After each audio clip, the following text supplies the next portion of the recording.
Саламатсыздарбы? Аты жөнүм Ыдырыс Исаков. Бүгүн Оштомун кайрадан. Ошто мындай болуп атат. Мага көптөн бери мен бир башка эле маселелерди чыгарам, бирок Ыдырыс автодромду айт деп жазышат.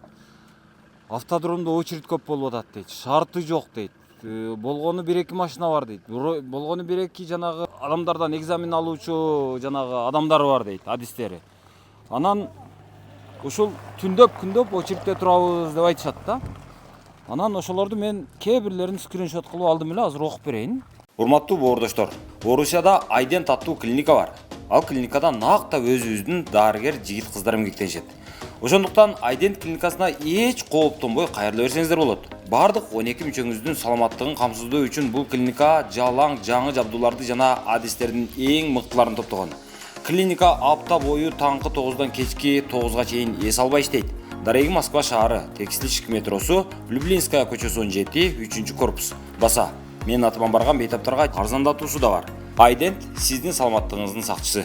Салам алейкум Ыдырыс. Ака кандайсыз? Ден соолугуңуз жакшыбы? Ака, сизге бир суранычыбыз бар эле. Биз сизден айдоочулук күбөлүк алыш боюнча маалымат тартып тактап бере аласызбы деп сурайын деп жүрөм. Себеби тест тапшырып өткөн соң вождение кылуу өтө эле кыйын болуп калды. Очередь 2 ай 3 ай дейт. Бул не деген? Адашып вождениедан жыгылсаң дагы бир нече айга узарып калат экен. Экзамен алганы бир машина коюп 200-300 адамды сүдүрөп жүрүшөт.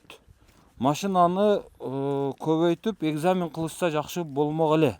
Биз жумушубуз окуубуздан калып убакытты өткөрүп жатабыз. Аллах сизден разы болсун дейт. Мынанда дагы бирөө жазып атат. Салам алейкум.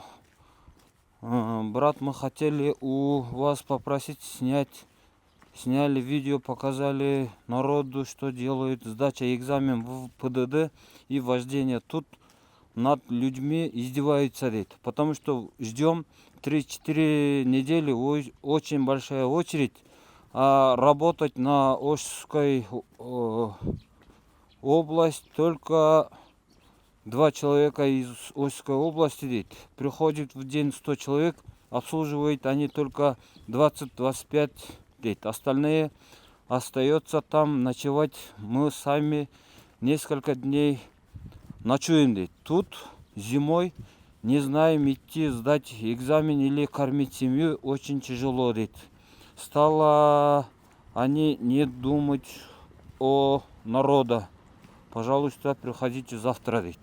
4 турак жай салып атабыз. Коопсуз жашоонун жолун ушул жерде көрсөтөм деп турам. Себеби бизде 10 жылдан ашык тажрыйба бар, курулушта өзүбүз жүргөнбүз. Мыйзамдуу курулуш кылайлы деп аракеттенип атабыз да. Элдер келип өзүнө домком шайлагыча же башка иштер болгуча биз карап берип турабыз. Бир батир сатылса дагы элдин аманатын биз мойнубузга алдык. Гайыны карап бериңчи, ака биякта вождениеде беспредел болуп атат. Күнүнө 200дөн көп адам келет, 50 адам очереди келет, келсе дейт. Или андан да аз бүт областка 2 инструктор иштейт экен дейт. Кыскасы ушинтип мен анча-мынчасын скриншот кылып алдым эле. Азыр дагы келип атса керек. Мындай. Көрсө, азыр мен толук билбейм муну. Бул Оштун батыш тарабы. Мына жерде жана Көкүмбүй көчөсүн өзүңөр билесиңер, бузуп салган, талкалап салган.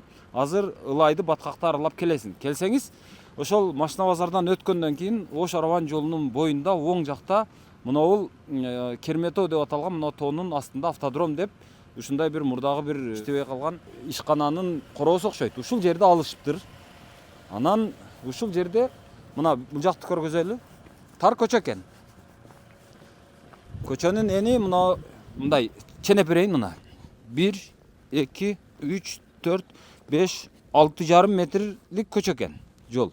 Ушу 6,5 метрлик жол мындан нары бүт машина экен, бул жагы машина мына.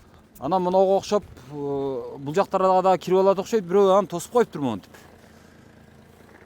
Анан бул өзүнүн эмеси, өзүнүн стоянкасы ушул окшойт. Эми күнүгө адамдар 200-300 адам келет дейт. И ошонун ичинен болгону бир 20-30 адамга деп бир айтат, 50 адамга деп бир айтат. Кыскасы ашып барса 50 адамды тейлейт экен. 50 адамдан экзамен алынат экен. Калганы ошол кайра кетет экен. Бул наркы жагы Оштун Оокаттан бери бүт келет дейт. Мына жагы өзгөндөн бери келет дейт. Бул эмне мындай монополия кылып салышкан? Assalamu алейкум. Силер эмне келдиңер? Б категорияны алганы келдик. Права алганды. Анан эмне кылышыңар керек берди? Биякта очередте турабыз, живой очередь жетпей атат. Талонду алсак бир айдан кийинге берет. Бир айдан кийин келип, Nexиялар болчу да, мына машина автомат жок болчу. Жыгылып калып, эми 2-3 жумадан бери биякта жатып жүрөбүз. Очередь келбей. Каяктан келдиңиз сиз? Оштон. Оштон ошондо азыр канча болду күтүп турганыңызга? 3-жума башталды. 3-жумадан бери күнүгө келесизби же кандай? Ооба. Базар күнү саат 1де келгем, түнкү. Түнкү 1де? Ооба. Машинада жаттыңызбы? Машина жаттык биякта. Очередь кезек албады. Мына балдар кече калып жатты. Буларды таштап, жазылып, списка түзүп кеттик. Бүгүн бир адам алды живойдон. Болду, биз С, Д башкалардан алабыз деп. С, Д, Елерди алабыз деп кетти. Азыр дагы список түзүп, балдар менен калып биякта. Азыр балдар биякта калат. Мен кетип, кайра кечиндеп саат 9-10да келип, булар менен калам да. Жатып калам. Ошо очередь. Машинада жатасыз ушул жерде. Ооба. Очередь тийбей атат. Айыпта буларда эмес. Инструктор, 2 инструкторда бир 4-5 кылып койсо жетет да, бизде ишибиз бүтөт. 200дөй адам келет, эртең менен келсеңиз биякта 200дөй адам жүрөт да.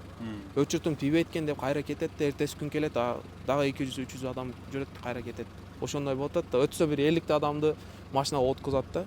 Экөөсү 20-25тен откузса 50 адам отурат да машинага. Алардан Ошский региональный отдел ГУ УНА дейт. Министерство внутренних дел Кыргызской Республика автодром дейт. Өзү коррупциянын бир жакшы эрежеси бар да. Эгерде кайсыл жерде коррупция кылгың келсе, ошол жерге бир 5 адамды кезекке тургузуп алсаң, бемарал пара ала берсең болот да. Себеби адамдар үчүн эң кымбаты акча эмес. Эң кымбаты бул жанагы эме, убакыт. Шашкан бар, убактысы бары бар, жогу бар, анан жанагындай болуп башташат, акча берип. Ассаламу алейкум. Баягы арыздан адеп мага чалып аткандардан. Сиз качан келдиңиз? Эртең менен келгенбиз да. Саат канчада? Эртең менен 5:30да келгенбиз да. Таңкы 5:30. 5:30. Өчүр жок, мында турабыз да. Ушинтип эле. Инструкторду бири окшойт, анысы ал жакка кетет, бунусу бул жакка кетет, карай турган адамы жок буларды. Эмне кылыш керек билбейбиз. Жөн эле тамеки эме жүрөбүз, обедке кетет, башкалар. Себичке чагып эле жүрөсүңөр. Ушинтип жүрөбүз. Бардыгы сурасаңыз, бардыгы ошентип эле жүрөт.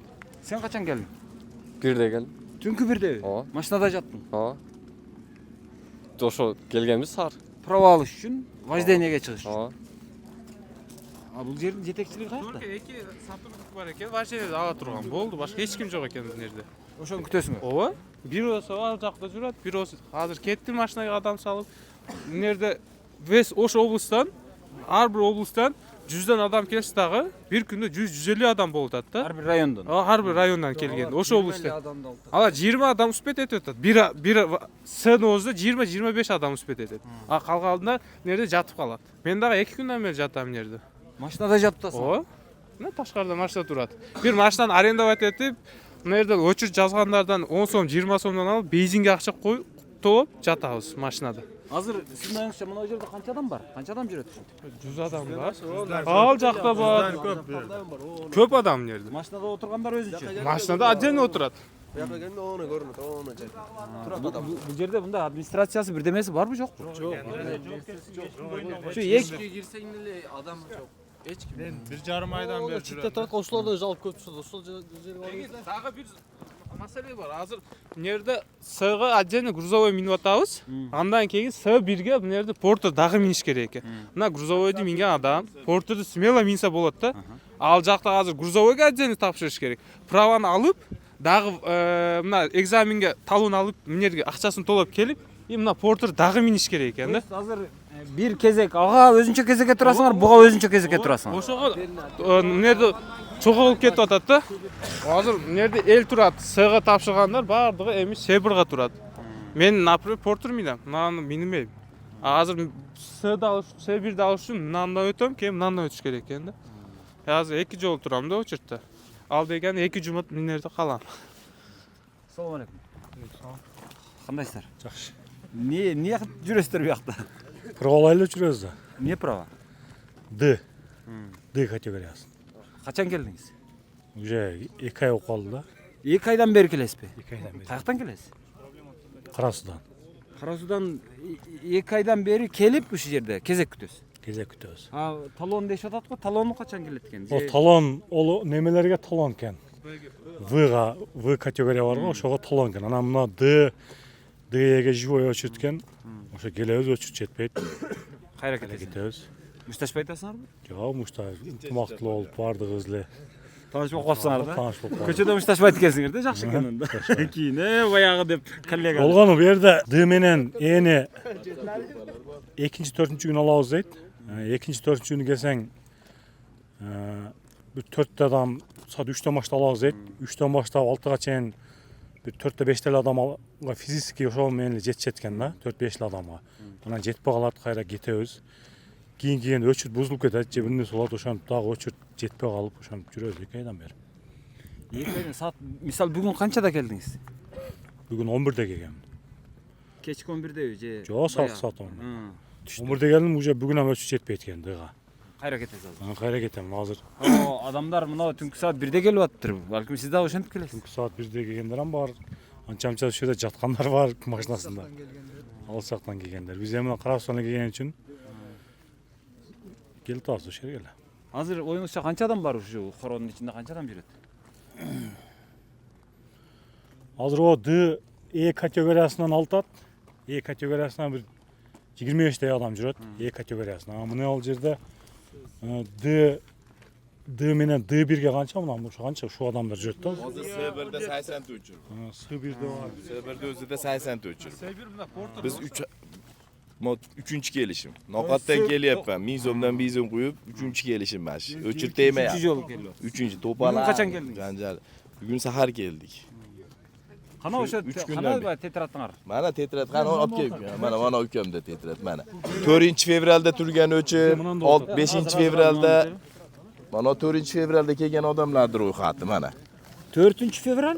4-fevralda o'chirga turganlar, ha. Mana 4-fevralda 11 o'chirga. Mana 4-ki mana. Mana shu odam qoldi mana. Hozir mana bu 5-tiki. Mana 6-niki. Mana 11-niki yozdi. Mana hozir janjal ham bo'ladigan bo'lib turibdi hozir, xudo xolasa. Shuncha odam hozir men o'taman, bular men o'taman deyapti. Mana o'chirga turganlar men o'taman deyapti hozir. Bu bugungi o'chir. Bugun qancha adam misалы? Bugun 30. Saatdan beri yozib o'tasizlarmi? Yo'q. 30, mana S1'de o'ziga. Mana 6-fevralda kelganlarki 33. Moniki mana 26. Aytepanni 100 taga yaqin o'chir bor S1'de o'ziga. Bu S1'ga. Bu D'niki bugunku. D1'diki ham ana yoqda dagы bir qancha? D1 деген не машина айдаш керек bu? Sprinter. Мына D1'diki, мына D'niki. Списогечи. D1'diki. Бул жерде мындай болот да. Машиналар ушундай келип, мисалы мына машина эскилиги жетиптир да. Өткөндө мисалы 15 күн кайра келди ушул машина. Бузулуп турду, бир нерсе бузулупчу. Анан келип буларга ушундай десек, силер өзүңөр кайерден барып окусаңар, ошол жер силерге машина алып келип беришке обязан. Милдеттүү. Биз силерге машина камсыз кылып бере албайбыз. Минсеңер ушул, бирок бул азыр бузук. Оңдолгондо минесиңер. Ошентип где-то 1 ай ошентип өчүртүбүз, ошодон өтүп кетти да. Анан өзүңөр машина алып келгиле, болбосо немеңерге барып, кайсы автошколдо окусаңар, ошо автошколдон барып, немеңерди алып келгиле. Машинаны алып келип коюп берсин, обеспечение кылып берсин деп атат да. Анан азыр эми бир спринтер келди, ошону айдап атышат Дгачы. Ошону айдап, ошону бүгүн эми азыр Сиздерге токтоң, азыр өзү башка баягы автошколдордон окуйсуздар сиздер. Ал мисалы Нокатта башка, Ошто, Кара Сууда болуп бар жердеги автошколдордон окуйсуздар. Окугандан кийин ГАИга барып экзамен тапшырасыңар. Токтоң эми, баягы окуунун контрагы канча? 22 000 сом. 22 000 сом мектепке төлөйсүздөр. Автомектепке. Анан кийин экзамен алганга ГАИгечи экзамен алганга, экзаменге кириш үчүн 185 сом немес кассасына төлөйсүң. Муну инструктаж өтө тургандардан канча эме бар? Мисалы портерде канча инструктор бар? Наркыда канча? Мына канча категориядан алат азыр? D1, S1 деп эле айтып атасыңар го? Ушул тууралуу азыр областной ГАИнин начальниги келип бул жерден Район начальниги. Район начальниги келип тактоо маалыматын берип кетти. эртеңкиге дагы бир инструктор бөлүп 3 инструктор иштей турган болду.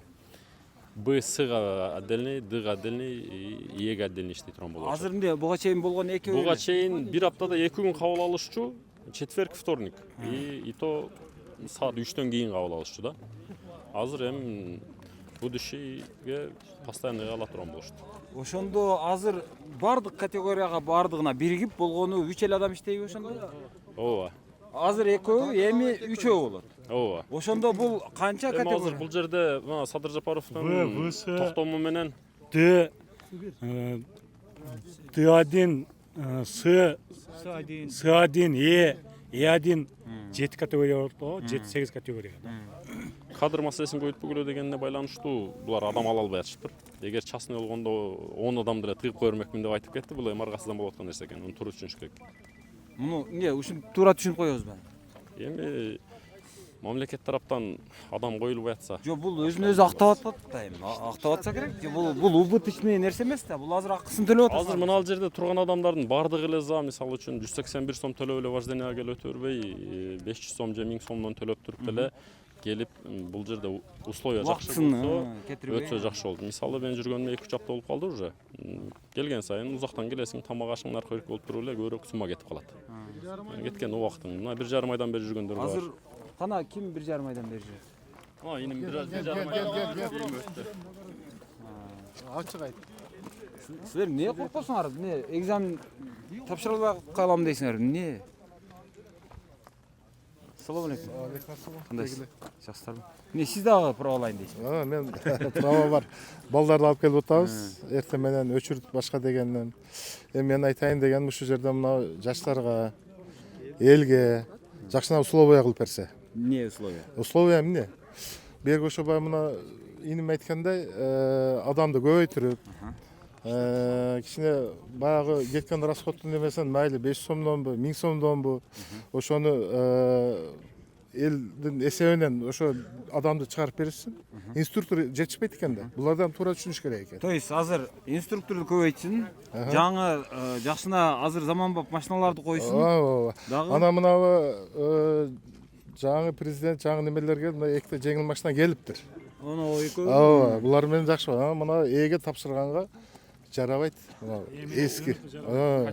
Категорияга мына немелер жарабайт, мына эски машиналар. Мисалы кайсылар ал? Мисалы да, аз мына зилдер барсаң, ошол жерде азыр экзамен алып атат. Зилдер Союздан калган. Зилдер габариттери немелер иштебейт. Эпте ошо менен тапшырып атышат кайта. Эми ушуларга дагы жаңы ошо заманбап фураларбы, себеп фурага тапшырып атышат баары. Ошону коюп берсе, Азыр эми мына зил менен кадимки фуранын айырмасы болсо керек айда. айырмасы бир, ооба бир, полпирсеп. Ол да полпирсеп. Бирок мына техника машинанын айдоо эмелери башкачараак болсо керек. Анда мисалы 8-9 скорость бар. Ооба, ошондой болсо керек. Ручной тормоз бар. Мунуку 4-5 немеси бар, туура эле анысы. Бирок ошондо же урол каттык. Же повороту мындай, эми жардам кылып атышат булар дагы. Жок, ошолорду эске алып жардам кылып атышат. Эми көрүп атабыз да мына жерде. Бизге ошо күндө келген адамды мына жерде зарыктары Алайдан келет экен, Нокаттан келет экен, Кызылкайдан келет экен. Немелерин көтөрүп, термоздарын көтөрүп алып, мына обед кылбай жүрөбүз да мына малга чейинчи. Эми ошону айтып деп баягы сүйлөшүлдү мына ушул жердин начальниктери менен. Анан мына экзамен ала баштады. Мына полигондо эми жакшына заманбап кылып, эл журтка кыйналбай турган эстакада болсо эстакадасын коюп, жакшынакай кылып беришти. Ошону чоңдордон суранып кетет элек. Ошо эл үчүн. Ушу мен айтып. Мына аялдар эмнеге жүрүшөт? Категория боюнча ким түшүнүгү бар, Ылдыйда да барбы? Бул азыр облустук. Бул жер Обылгай. Ылдыйда бизде Горгайнын эмеси бар, площадкасы бар. Ал жерде бизге мына ушул жерде жашайбыз, Мусаев көчөдө. Бизде покой жок да түнү мененчи. Саат 9:30, 10, 11де башталат. Мына азыркы машиналар күндүзү биз бери жаап коюшат бул жак. Мына көчө полный машинада. Жада келсе кошуналар эли зорго түшөт машинадачы. Түнү менен покой жок. Бизге ушу биз мэрге арыз жазып, кайрылганбыз, кат берип. Обылгай менен Горгайнын ушул вождение площадкасын мына населенный пункттан чыгарып бергиле деп. Жок, мунун ичи кеңири экен го. Муна тала тегиздеп эле бир грейдер менен эле тегиздеп стоянканы ушул жака кылып койсо болбойбу? Бул азыр эшикте турган машина бир 3төн 1 бөлүгү. Ооба.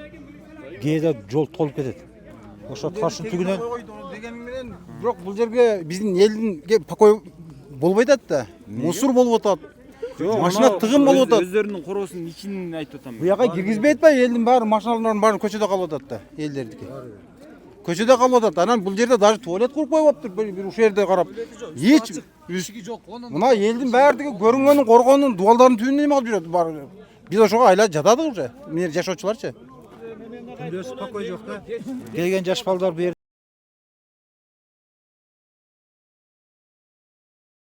Бул жерде маселе эмнеде болуп атат? Мисалы азыр Е категориясын тапшырып жүрөбүз биз. Е категориясын тапшырганыңда С Е категориясын берип атат дагы С1 Е категориясын бербей коет да. Башта ошолордун баарын бир берчү. Биз ошол госпошлинаны, правага төлөнгөн акчаны төлөгөнгө даярбыз. Хоть эки эсе кылсын. Бирок монтип эки жолу вождение кайдасам, ал жерде суукта туруу убактың кетет экен да. Ошол жагдайды чечип берсе жакшы болот эле. Саадинге кандай машина? Саадинге портер. Портер турат го онда. Портер жок, түштөн обедтен кийин баштайт да ошону. Саат 3тө башталат да. Ошону эми биздер сунушталат элек. Мисалы үчүн мына С, Д-ны, С1лерди түштөн кийин саат 3төн кийин кылып коет да. Ошону сели бир ден кылып койсо, адам унчалык неме болбойт эле да. Только обедтен кийин саат 3төн кийин кылтат. Ар биринен 3төн 4төн адам өткөндөн кийин эле убакыт жетип калат. Болду, түшүндүм. Ошого деген бир күн сели ден ошолорду кылып койсо, калганында мындай адам көбөйтпөйт болчу да. Стоянкасы болгону ушул экен. А бул стоянкага азыр мына эсептеп көрсөк 1 2 3 4 5 6 7 8 9 10 11 12 13 14 15 16 17 18 19 20 21 22 23 24 25 26 27 машина батат экен.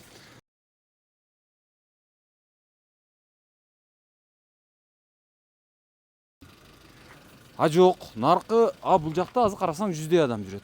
Алардын баардыгынын машинасы мына жерге батпай сыртта турат. Бул парковка маселеси. Мына мамлекеттик мына ички иштер министрлигине караштуу мына автодром ишканасы дейт. Мен түшүнбөй калдым. Ички иштер министрлиги ушуну алып алдыбы? Бул милицияга карап калдыбы? Бул жарандык эме эле го. Анан макул эми. Ушуну мына дуал деген турат. Мына дуалды бир кранды алып келип туруп эле. Бир кранды алып келип ушуну нараараак сүрүп, мына жерди чоңураак кылып тегиздеп, мына жерди бир грейдерди алып келип туруп тегиздеп туруп эле бир машина шагылдап келип төгүп туруп ушул жердин стоянкасын биринчиден чоңойтпойбу? Азыр айтып атышат. Ушул жерден көрүнөт экен, жүр ичине кирип эле тартат окшойбуз. Туалет жок экен, адамдар түнкү саат 1-де 2-де келет экен. Анан бул жерде мындай бир карап иретке салган кишинин өзү жок экен. Санариптештиребиз дейбиз. Санариптешүүнүн сыысы дагы жок бул жерде. Бул эми мына облустук автодром экен. Мына здание бул кимге карайт, эч ким билбейт. Мына машина ошол учебный деп турат. Бирок бул жөн эле турат. Инструктор жок. Мынанда дагы бир машина турат. Бул дагы учебный деп турат. Бул өзөлөйүн деп калыптыр бул машина. Мынанда бир машина турат. Анан дагы бир машина турат. Мына автобус турат. Мынанда 2 зил турат. Мынанда 2 жанагы жеңил машина турат. Андан сырткары буякта дагы машина турат. Наркы жакта дагы машиналарды айдатып дагы жүрүшөт. Бир чоңураак зилди. Туалети мына экен. Мына тартынбай эле көргөзө береличи, эми улуу сөздө уят жок. Туалет ушул, туалеттин ичиндеги шарт ушул. Мына. Үстү ачык. Кагаз деген нерсе жок, суу деген нерсе жок. Анан мына техника макул, эми техниканы чечип койсо болот окшойт. Техника бар экен. Ушул техниканы мингизип, так сен сыйга келдиңби? Так сен бүгүн келишиң керек эле, кел. Деп мингизип, же болбосо саатты белгилеп коюп, ушул саатка кел, ушул күнү деп ошентип бир уюштурса болот да муну. Кээде ушул мамлекет ушул алып алат да, өзүнө бир ашыкча эле жүктү алып алат дагы, алы анан ушинтип кыйнала берет да. Болбосо штатты көбүрөөк кылып ачсын. Мунунун баасын ошол 130 сом дейт. 130 сом эмес, анын баасын бир аз көтөрсүн. Азыр мынау машиналардын бензинине дейт. Бензинди актай турган болсун, техниканын ремонтун актай турган болсун. Андан тышкары бул жерде иштеген адамдардын айлыгын актай турган болсун. Ошентип 500 сом кылып кой, 1000 сом кылып кой баасын.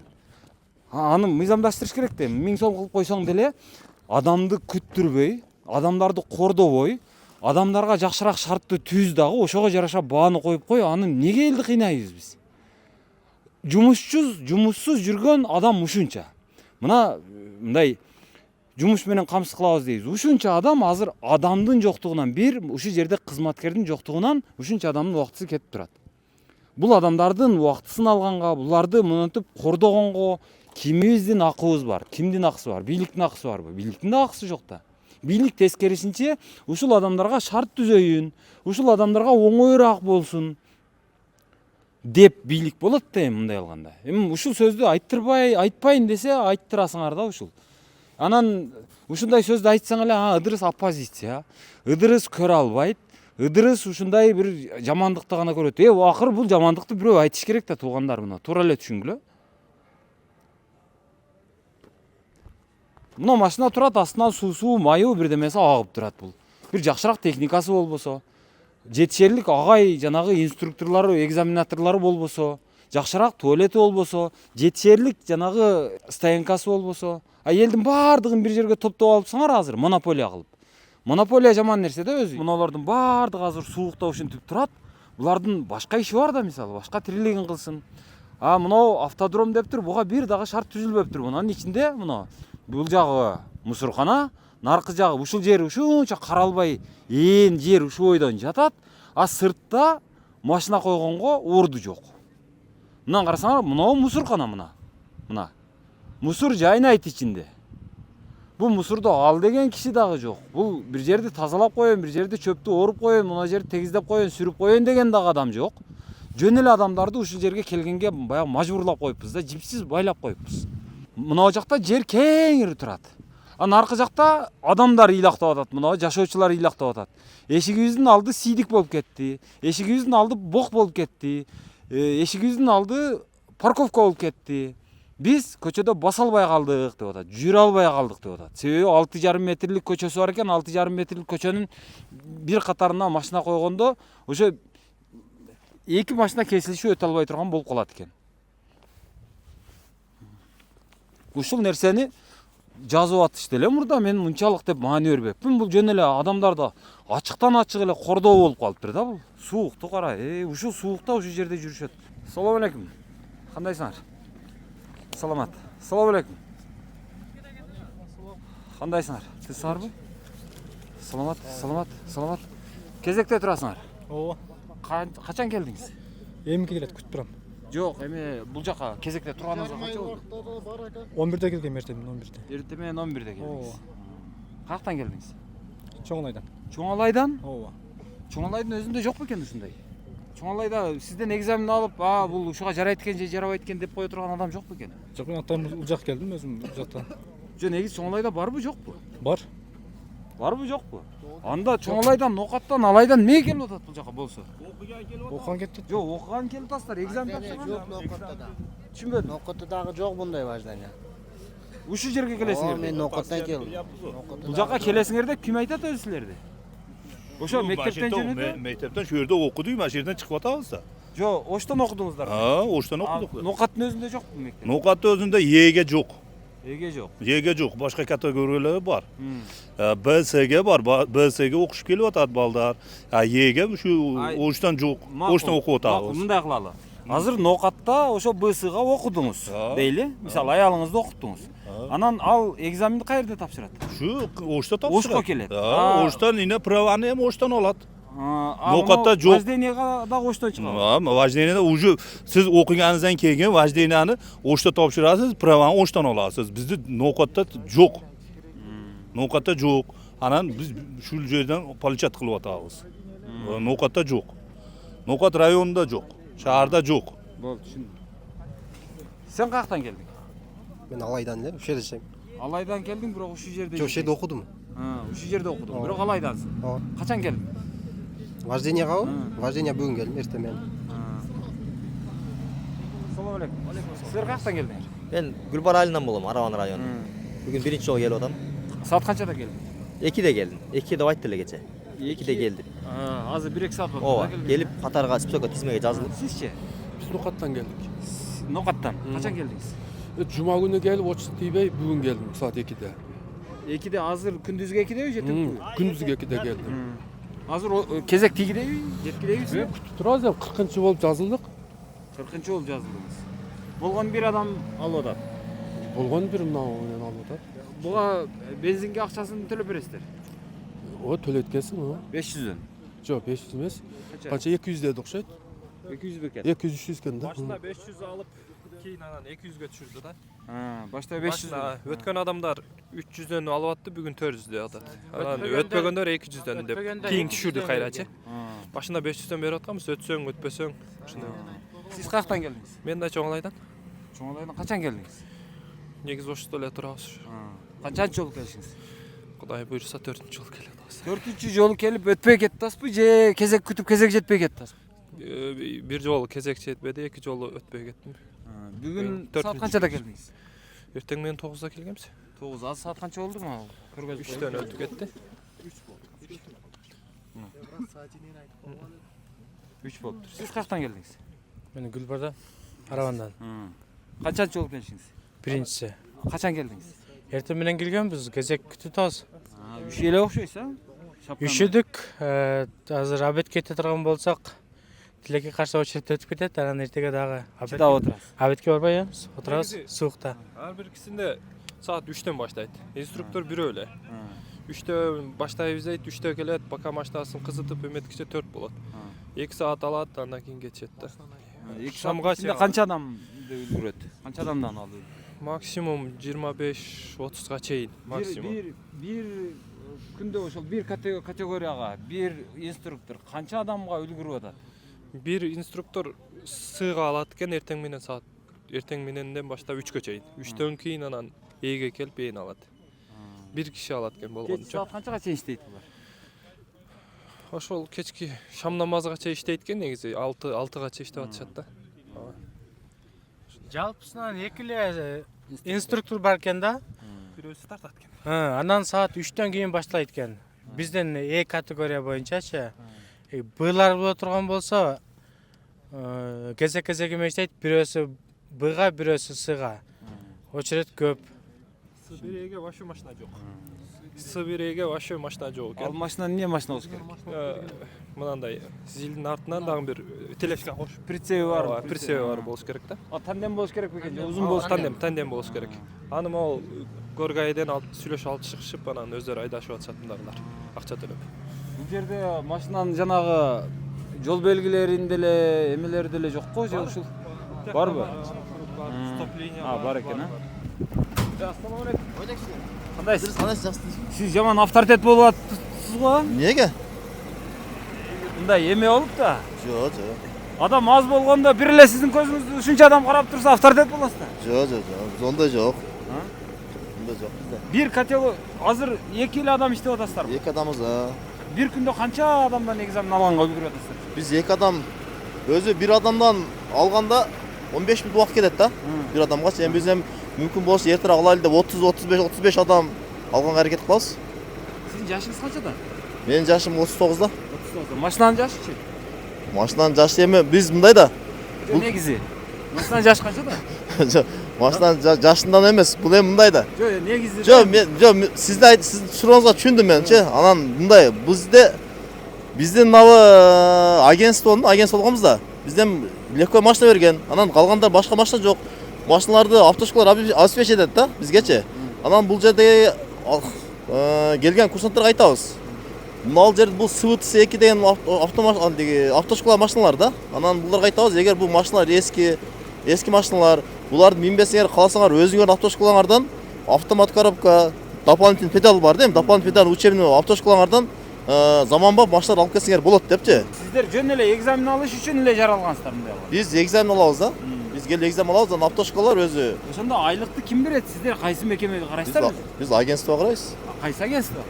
Айдоочулук көлөктөрү жана транспорт каражаттарын каттоо агенттигине карайбыз. Ал кайсы? Ал каяка баш ийет ал? министрлер кабинетине караштуу. Түз министрлер кабинетине карайбы же анын алдында тышында МВД деп жазылып турат. ЖП жанагы авто УНА деп жазылып турат. Автодром бизге карабайт. Автодром бул автошколалар өздөрү алган автошколалардын жери да бул эми биздин автодром жок. Ошол биз келет. Кайсы автошколанын жери?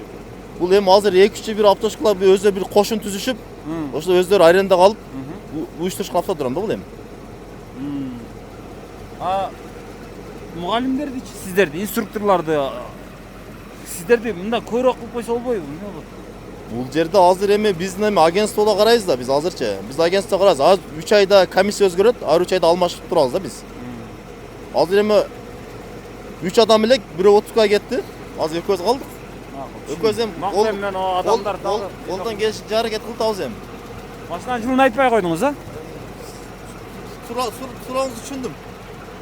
Жок, сиз түшүндүңүз, ал документи барбы жок дегенде? Көрсөк, булабы жашын? Мында майы агып, эме болуп калды. Мун үчүн полвон болушу керек экен. Мына машинаны алып ушул. Учебный дейт. Бирок муну айдай алган адам башка машинаны, азыркы заманбап машиналарды жөн эле тикодай эле айдайт го да эми. Азыр мен ушунча сурадым, бул мекеме кимге карайт? Бул экзаменди кайсыл мекеменин өкүлү алып атат? Кайсыл мекеме праваны берип атат? Кайсыл мекеме мына жерге жооптуу? Бул жердеги техникага ким жооптуу? Бул жердеги кадрга ким жооптуу? Ким айлыгын берет? Мен түшүнө албай койдум. Өзү негизи мен айтат элем да, ушул баягы башка мамлекеттер мүдүрүлүп, адашып, чатышып, буйдалып жүрүп, анан бир эрежеге келишкен да, акыры мындай бир, мындай кылсак болот, ушул жакшы экен деп. Мисалы, Европанын модели бар, Израилдин модели бар, Японияныкы бар, Кореяныкы бар, Кытайдыкы бар, Американыкы бар. Ошол өлкө эле мамлекеттердин ушул окутуу, праваны берүү моделин Кыргызстанга жөн эле интернеттен көчүрүп алып туруп эле алып келип туруп киргизип койсо эмне болот ушуну?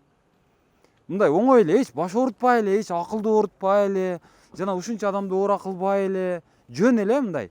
Кандай кылсак болот ушуну? Адамды кантип тандаш керек? Баягы инструкторго кантип окутуш керек? Жол эрежелерин кандай кылыш керек? Белгилерди кандай коюш керек? Анан ошого жараша адамдардан кантип экзамен алыш керек? Аны ким кантип контролдош керек? Ошонун баардыгы жазылган, бар, дап-даяр турат. Дүйнө ошону менен жашап атат. Өлбөй житпей эле бир жакшына жашап атат. Бизден жакшыраак жашап атат еще. Ошону мойнубузга алып эле, ошолор ошончого жеткенге чейинки кетирген каталарын кайрадан биз кайталап, ошол каталарды баягы жиндиге окшоп эле кечип, кайрадан ошол каталарды кетирип бүтүп, анан кайрадан ошолорго жеткенге чейин дагы эмне бир 100 жыл жашашыбыз керекпи? Интернет деген нерсе бар го, санарип деген нерсе бар го. Мындай адамдардан сураштырып эле, ошону алып келип туруп эле Кыргызстанга ошол модельди алып кирип койсок эмнеге болбойт? Күйөсүн да кээде. Окудум ошолордой кылып эле, мисалы, МВДсин неге жооп берет? Жанагы окуу автомектептер неге жооп берет? РИОсун неге жооп берет? ГАИсин неге жооп берет? Инструктор неге жооп берет? Бардыгы бар да. Ошонун эле базасында, ошонун эле негизинде, ошолордун эле мыйзамын көчүрүп алып келип туруп эле ушул жерге салып койсок болбойбу? Бизге өзүбүзгө киргизип колдонууга киргизип койсок болбойбу? Биз ансыз деле орустардын бир жинди закондорун көчүрүп алып келип атабыз го, намыстанбай эле. Макул эми Европа жаман экен, Европаныкын алып келбей эле коелу. Израилдикин алып келели. Макул, алар жөө өткөн, аларды дагы жаман көрөбүз болуптур. Япондордукун алып келеличи. Корейлердикин алып келеличи. Жок дегенде. Макул, ал дагы болбойт. Макул, кошуна Кытайдыкын алып келеличи. Кытайдын эмелерин, мыйзамдарын балким. Ушу кандай кылат? Мындай усулу бар да. Ушул эми бул мектеп эмес, бул экзамен эмес, бул кордук жөн эле. Адамдарды кордой турган эле жанагындай. Башка эч нерсе деп айта албайм. Так, эми биз мына жерде азыр Ош шаарынын автодрому экен. Баягы мына жогору жактагысы бул облустук болчу. Бул шаардык экен. Эми шаардыкына турган машиналарды кара. Мына көчөгө бул жагы толуп тур, бул жагы толуп тур. Саламат, кандайсың? Силер каяктан келдиңер? Кургай, ушу. Кургайден. Кургай. Канчанчы жол келишиңер? Жок, бизге бүгүн тапшырып келдик, бирок 2 ай, 3 ай экен очерет. 3 ай күтөсүң деп, 3 айдын ичинде күйүп кетет экен. Кантип күйүп кетет?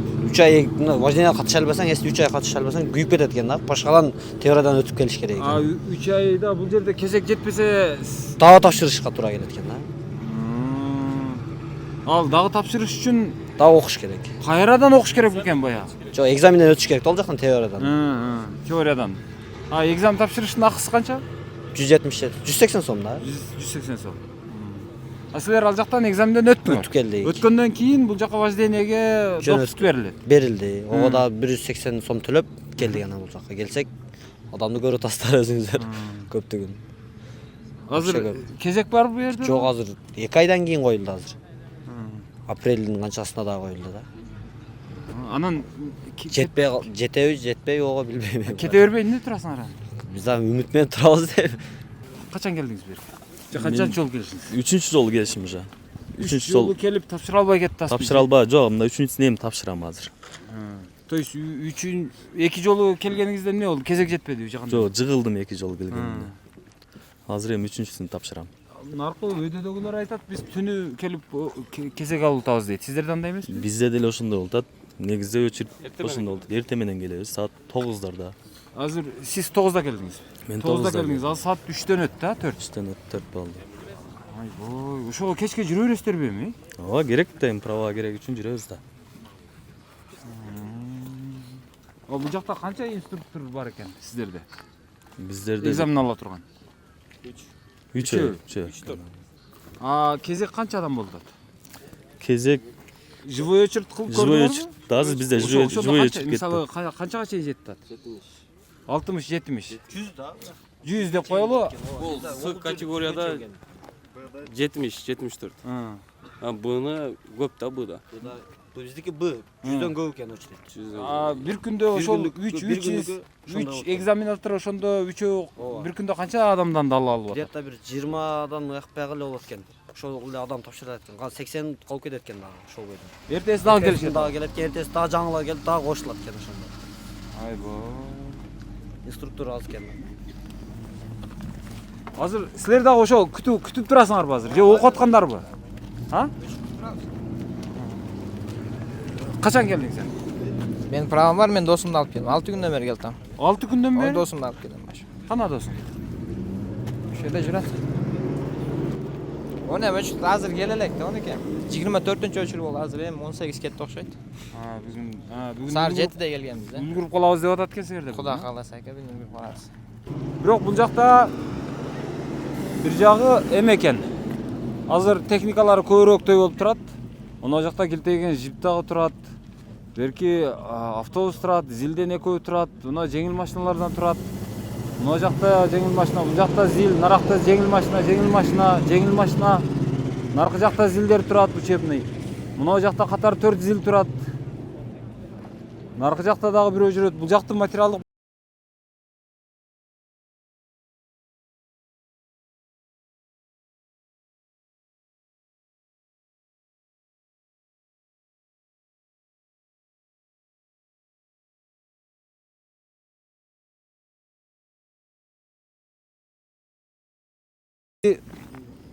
ушул илгери жанагы Ататүрк болсо керек эле. Ататүрк ошол башка жактын эле, башка өлкөлөрдүн, өнүккөн өлкөлөрдүн эле. Бир өлкөнүн жарандык кодексин, бир өлкөнүн граждандык кодексин, бир өлкөнүн семейный кодексин алып келип туруп эле колдонууга киргизип алган экен. Ошо түрктөр ошентип эле баш оорутпай эле, ошо өздөрүнө чейин башкалар баш оорутуп, анан жазып койгон мыйзамдарын алып келип туруп эле киргизип койгон экен өлкөсүнө. Биз деле ошондой кылсак болбойбу? Биз кээде мынау жанагы депутаттарыбыздын сапатын көрүп атасыңар эми. Бир ону сүйлөсө сүйлөйт, калганы бир кызыктай депутаттар эми. Анан ошол аларга айырмасы жок өзү негизичи. Ал орустун мыйзамын көчүрүп келесиңби, кытайдыкынбы, же жөөттүкүнбү, же япондукунбу, айырмасы жок. Ал мыйзамды алып келип туруп мындан кабыл алып бергиле десеңер, шарт колун көтөрүп кабыл алып беришет. Раз ошондой болгондон кийин, бизде ошондой лаялдуу парламентибиз болгондон кийин алып келип туруп, алып келип колдонууга киргизип эле ошо башка өлкөлөрдүн жакшы мыйзамдарын алып кирип колдонуп алсак эмне болот? Эми мынабул азыр болгону жөн эле дагы 1-2 инструкторду жанагы ишке алыш керек экен. адамдын санын көбөйтүп коюш керек экен. Анан мына очередти, мына кезекти 5 күндө 6 күндөп келип аткандарды бир аз азайтып коюш керек экен, ошол эле экен өзү. Баасын бир аз көтөрсө, балким көтөрүп койсун, макул эми ошо 180 сом кылбасаң 300 сом кылып кой, 400 сом кылып кой. Бирок адамдардын убактысын албада эми. Муну ким ушуну кылып атат мен билбейм. Кечээ автодром деп коет экен, ушул облустук, шаардык автодромго барганбыз, көргөнбүз ал жерде кезекти. Адамдар түнкү саат 1-де, 2-де келип машинасында жатып, анан ошол баягы айдоочулугун текшерүү үчүн, айдоочулук мындай мастерствосун текшерүү үчүн ошол жерге барышат экен, автодромго. Бирок ал жерде ошо кезек күтүүнүн көптүгүнөн, баягы инструкторлордун жоктугунан абал өтө начар экен. Туалет, парковка деген шарттардын бири да түзүлгөн эмес. Адамдарды күттүргөнгө мындай бир жакшыраак бир зал да жок экен, жабыраак. Адамдар талаада эле жүрөт, койдой болуп элечи, ошол бир коргондун ичинде эле. Кыскасы ошол, анан азыр ошол автодром кыскасы мына мекемеге карайт экен. Мына каражат, автотранспорт каражаттарын кароодон өткөрүү жайы дейт. Анан бул эми кайсы, бул министрлер кабинетинин алдындагы бир аталышы узун агенттик экен. Ушуларга баш ийет экен. Анан ошондогу иштин уюштурулушун сурайлычы азыр. Бул эмнеге мындан жакшыртса болбойбу деп. Бир жолу жокпу? Силер правага келдиңерби? Силер экзамен тапшыргансыңарбы же тапшыра элексиңерби? Тапшырабыз. Экзаменге келдиңер. Экзамен каерде болот экен? Ошону күттасыңар. Анда азабаңар эми башталып турган да силердин, Барып наркы жакта бир 2 айлап күтөт экенсиңер. Баягы вождениеге чыкканда. Ассалому алейкум. Кандайсыз? Жакшысызбы?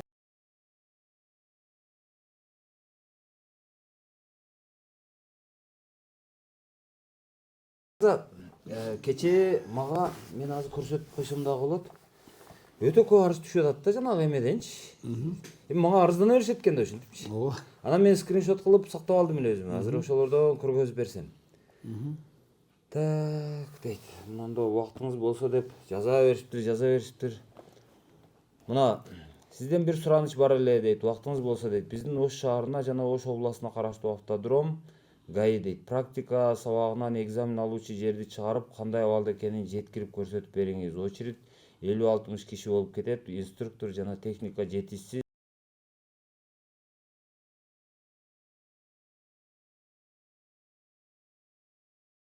Автодром эле дешет. Бул эмне экен деп коем. Мында дагы жазыптыр. Мен ноокаттан болом. Жол бүткөн бирок пешоход дейт. Бул башка экен. Ден соолугуңуз жакшы. Аке, сизге бир сураныч бар эле дейт. Биз сизден айдоочулук кубөлүк алыш боюнча маалымат таратып, тактап бере аласызбы деп суранайын деп жүрөбүз. Себеби тест тапшырып өткөн соң вождение кылуу өтө эле кыйын болуп калды. Очередь 2-3 ай дегенде келет. Адашып вождениядан жыгылсаң дагы бир нече айга узарып калат экен. Экзамен алганы бир машина коюп 200-300 адамды сүдүрөп жүрүшөт. Жумушубуз, окуубуздан калып, убакытты өткөрүп жатабыз дейт. Дагы ошого окшогон көп эмелер экен да, арыз көп. Ооба. Анан ушуларды баягы четинен окуй берсем да эми көп эми. Сиздер деле өзүңүздөр түшүрсөңүздөр керек. Кече барып тартып келгем. Сизден мен кийин угуп алдым. Сизден алдым. Мен барып бизде отдел внутренний контроль деген бар. Ошол жигит экөөбүз барып бүт барын түшүндүрүп элгерге. Баягы түшүндүрүү иштерин жүргүздүк, бар жогун анан жөнгө салып келдик. Сиздер түшүндүрүпсүздөр элге. Бирок жөнгө салбапсыздар да. Жок, жөнгө салганыбыз мындай болду. Ал жөнгө салгандыгынын себеби баягы Е категория менен Д категория проблема кылды да. Анан ал жерде мындай да. Ал жерде 2 автодром бар. Бирөөсү шаардыкы, бирөөсү региондук, облустук да. Эки жакын турат. Ошон үчүн ошол жерге эл көп барат, эл ушундай көп болгон. Анын себеби мындай болуп калып да. Бизде мындай четтен айтып берсем, бизде бул жерде теориялык сынак өткөрүлөт. Теория сынакта, маселен, бир киргенде, маселен, биздин эмеге 15 киши кирет дагы, сразу жарым сааттын ичинде 15 кишиден. Күнүнө бизде 200-250 адам теориялык сынакка кирет. Ошон үчүн примерно бир 20-15-25%-ке чейин өтөт дагы. Masalan, примерно 250 адамдан 35 адам өтті да экзаменге. Күнүгө 35тен адам топтолор жашап кош. Топтолор дагы алар теориялыкка барат. Теория экзаменге барганда, теориялык практика деген вождение кылганы. Барганда ал жерде мындай болот да, бизде мына эменин өкмөттүн токтому бар. 407-токтомдо көрсөтүлгөн да. Ким практикалык сынакка баргандарды автотранспорт менен окуткан автомектептер камсыз кылат деп көрсөтүлгөн да. Анан болбосо, эгерде биздин өзүбүздө бар болсо, өзүбүзгө камсыз кылат деп көрсөтүлгөн. Биздин мына жетекчилик жакшы жардам кылып туруп, алып келип туруп, бизге азыр 2 жаңы көрсөңүз керек, барсаңыз, жаңы 2 машина берди. И то баягы автомат коробка менен жаңы өзүбүздүн Кыргызстандан чыккан Тулпар деген транспортта мына биздин ошо элди көйгөйүн түшүнүп туруп экөөнү берди да, 2 машина. А эми калганын жанагы автомектептер бизге камсыз кылып бериш керек эле да. Автомектептер ошол автодромду дагы өздөрү булар лицензия алып атканда, булардын автодрому болуш керек, транспорт болуш керек, бардыгын өзү камсыз кылабыз деп алгандагы, анан курсанттардан булар контракт алышат, акча алышат, төлөтөт. Маселен, Б категория мен билишимче 16 миң, Б категорияга 22 миңден акча алышат да. Ал жерде контрактта көрсөтүлгөн. Биз сизди окутабыз, жакшы ушундай эмеге үйрөтөбүз. Транспорт каражаты менен эмеге вождениеге чыгарабыз. 30 саат жеңил машинада, 20 саат грузовой оор жүк ташуучу машиналарда биз сизди эмеге практикада вождениеге чыгарып, сизди үйрөтөбүз. Анан ал жерде контрагында көрсөтүлгөн. Анын баягы куюучу майындагы өздөрү сүйлөшүлгөн да, или курсант коят, или автомектеп куюш керек. Биздин милдетибиз очередине, май куюшуна, транспортуна биздин эмебиз жок да. Биз кийлигишпейбиз. Биз комиссия катары мындай комиссия түзүлөт да. Анан комиссиянын члендери барып туруп только экзамен алышыбыз керек. Даяр турган машинада автодромдон баштайбыз. Автодромдо 3 эле этап алат, калганын көчөгө чыгып, көчөдөн алат да. Ошону алышыбыз керек. Анан биздин милдет ошондой. Транспорттарды жана эски транспорт анда эмне дегенде ал автомектеп өзү камсыз кылып бериш керек да. Ар бир автомектеп өзүнүн окуткан курсанттарына өздөрү машинасы менен обеспечить кылып бериш керек да. Анан биз көбүнчө биздин эмелер, кызматкерлер айтат. Эме кылгыла, өзүңөрдүн машинаңерди кааласаңар, каалаган автомат машина, гидравлический руль дегендер бар да, жеңил бурулат. Беркейлер оор экен. Өзүңөрдүн автомектебиңердеги эмени алып келгиле деп алып келсеңер, пожалуйста, биз ала беребиз, бизге эч эмеси жок. Биздин өзүбүз собственный машинабыз жок дагы. Туура. Мамлекетте камсыз кылган эмес. Аны ким автомектептер өздөрү камсыз кылып бериш керек, жана автодромдогу ким эстакадаларда өздөрү камсыз кылып бериш керек да. Туура айтып атасыз. Бирок азыр сиз мыйзам жагын туура айтып атасыз. Бирок кээде ошол мыйзам иштебей калган учурда жанагы бир аз болсо да баягы күчкө салганга туура келет экен да. Азыр мисалы сиздерде ошол автомектептердин ишмердигин көзөмөлдөө мындай функцияңыздар барбы жокпу? Аны ким көзөмөлдөйт? Ал мындай болгон да. Мындан мурун бул Министерство образования көзөмөлдөгөн. Адан кийин ким МВДга өткөрүп берди дагы, управление ГАИде өзүнчө лицензионный отдел болгон. Вот ошолор көзөмөлдөгөн. Ошолор көзөмөлдөп жүргөн. Кече жакында мына эмеден кийин жакында бизде жанагы агентство болдук го. Биз агентство болгондо, агентстводан баштап туруп бизге ошо лицензионныйды биздин жетек эме ким эле борбордук аппаратка берди лицензионный деген. Алар уже пока эсебин алып, бардык документациясын толуктады. Бирок азыр мына 2025 жылга чейин мораторий бар болчу. Эмелерди, частный предпринимательдерди текшерүүгө тыюу салынган болчу. Эми мына январдан баштап уже текшерип баштады да. Эми текшерип, эми көзөмөлдөйт дагы. Эми жанагы соответствие этпеген эме автомектептерди жабат. Болосом токтотот жанагы эмесинчи, жанагы регистрация кылган иш жүргүзүү эмелерин. Эми башталды. Ошону сиздер бөлүшөсүздөрбү? Ошол жогору жагыңыздар менен же бөлүшпөйсүзбү? Жок, ошол лицензионный гана текшерет. Анда жок дегенде сиздер рапорт берип, мына жакта эме болбосо, азыр жанагы транспорт каражаты менен камсыздабаса, бензин менен камсыздабаса, анан ал жердеги жанагы ошол вождение өткөрө турган жердин шартын кылбаса, ал жерде мисалы ушул жаан жаап атат азыр адамдар баягы жайлоодо короодо койдой болуп эле ошо коргонун ичинде эле жүрүшөт, топурап элечи. Биз атайын ошол жерде сүйлөшүп, жанагы ошол жерде Туалеттин көрдүңүзбү? Автодромдун ким ошол жерде аренда калган киши менен сүйлөшүп, бир комнатасын, чоң комнатасын жасатып, ичине жана скамейка койдуруп, бир печке койдуруп койгонбуз. Ошол жерге кирип отурсун деп. Бирок ал жерге эч ким кирбейт экен. Азыр баары эле сыртка чыгып мен өчүртү алам деп эле кыла берет экен да. Анан дагы бир маселени түшүндүрүп кетейин. Эми мына январдан баштап биздин ким ошол лицензионный отдел эми мына көзөмөлгө алып баштады, мына бир ай болуп башталып атат. Эми карап туруп, эми керектүүсүн мындай соответствие эткендери калат, соответствие этпегендери менин оюмча эми талапка жооп бербесе жабыш керек да туурабы, токтотуш керек. Анан жанагындай качественный машинеси бар, туура окуткан. Анан көбүнчө мен бирөөнү жамандагым келбейт. Маселен автомектептерде дагы мен кече дагы сурадым да. Сиз толук 50 саат вождениеге чыктыңызбы десем жок дейт да. Мен андай айдап көргөн эмесмин. Анан көбүнчө алар эмне болуп атат? Келип туруп кулайт, тапшыра албай. Эстакададан өтө албайт, кулайт. Анан кулаганда кайра көбөйүп атат да адам.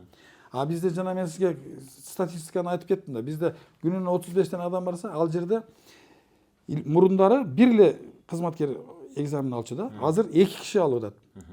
2 киши. Бирок ошол 2 киши жетишпей атат да. Ошол жетишпей атат. Анан мындай да, ал 2 кишиге мен мониторинг кылып эсептеп көрдүм да. Эсептеп көрсөк, маселен, мындай бизде минимум 10 мүнөт алыш керек ар бири мени. Биз ошондо ортосунда отуруп жүргүзүп, кайра келгенче 5 мүнөт койсок, 15 мүнөттөн болгондо бир кызматкер 8 сааттын ичинде, ар бир саатта маселен 4төн алганда 24 эми жаранды ала алат. Экинчи кызматкер 24, значит 48 жаранды алып атат да. Ооба. 48 эле жаранды алып атабыз күнүнө. Мен азыр түшүнүп атам, ошону эсептейли да мына 48. А сиздерден бир күндө мына жерден канча адам экзаменден өтүп атат? 35, 30 мына көрсөтүп тур. Мына бардыгы ошо. Андай болсо бул эме экен да. Бул жерден 35 адам экзамен алса, тапшырса, анан ал жака баргандан кийин ошол 35 адам бардыгы өттү дейли. А сиздер бир күндө ошондо 24 деп атасыздар. Ошондо дагы 10 адам алынбай калып атат. 10 адамдан жок. Сиз ал жерде мындай деген сөз бар да. Сиз бул адамдар өткөн менен мына өтпөй калганычы. Ал жерге барып, ал жерден өтпөй калып атпайбы? Маселен, бул жерден мына жерден күнүнө 35 адамдан экзамен алып атсаңыздар, толуктала берет барып. Ооба. Анан 35 адам ал жака барып атат. Ооба. Ошол 35 адамдын сиз өзүңүз айткандай азыр 20-24 экзамен тапшырып атышат. Анан дагы бир 10-уна кезек жетпей калып атат. Ону эртеңкиге бир күнгө калып ушу күнүгө 10дон адам жыйылганда адам көбөйүп кетет экен. 10дон деле көп. Көбөйүп кетет да. Ооба, азыр 10дон жыйылып отуруп, азыр мындай да, ал жерде мындай болуп атат да. Баягы жыгылгандар, баягы кулагандар экзаменденчи, кулагандар топтолот да, анан бул жактан кайра келе берет, келип толуктала берет деп көрөт. Анан кийин бизде мурун бизде экзаменден кулагандан кийин 10 күндөн кийин болчу да, кайра повторный экзаменге барыш үчүн. Азыр 3 эле күн болуп калды да. Ал токтомдун негизинде. Анан азыр биздин жетекчилик кайра кат жазып, ошону бир 7 күнгө кайра узарталы деп атат. Себеби ар 3 күндө кайра кайталана берет да, жана жыгылгандарчы. Ар 3 күндө кайра өтүп, бир жолу эмес, 3 жолу, 4 жолу кулагандар бар да.